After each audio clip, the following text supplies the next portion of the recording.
Hi, I'm Tim, and this is my pronunciation workshop. Here, I'm going to show you how English is really spoken. Come on, let's go inside.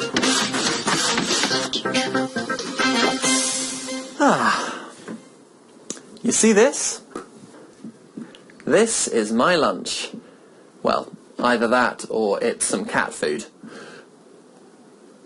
Anyway, do you know what we call this container? It's a can, right? Now this has the same spelling as the modal can and the same pronunciation, hasn't it? Or has it? Listen carefully when we ask some people in London how many languages they speak. I can speak one language.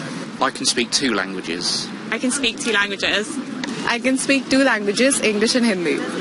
They all used the word can, but they didn't pronounce it as can. Listen again. How do they pronounce it? I can speak one language. I can speak 2 languages. I can speak 2 languages. I can speak 2 languages, English and Hindi. In fluent everyday English, when the modal auxiliary can is unstressed, its pronunciation changes to can. I can speak 4 languages becomes I can speak 4 languages. This is what's known as a weak form, and it can occur in questions as well. Here are some more examples. Can you help me bring in the shopping, please? I can swim further than I can run. You can succeed if you work hard. How far can you throw a tennis ball? Right, so you've heard the examples, and now it's your turn. Are you ready? Listen and repeat. Can you help me bring in the shopping, please?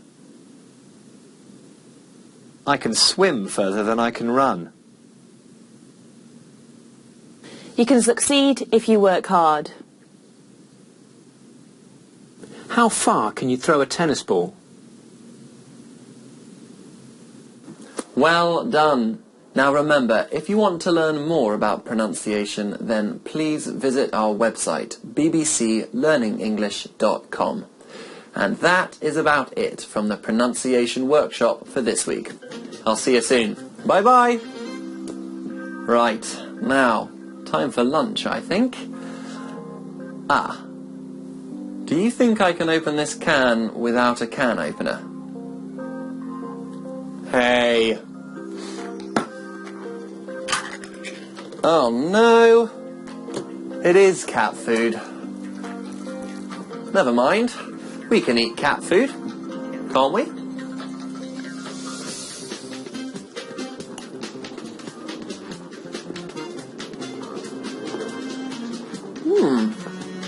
You know what? That is not bad.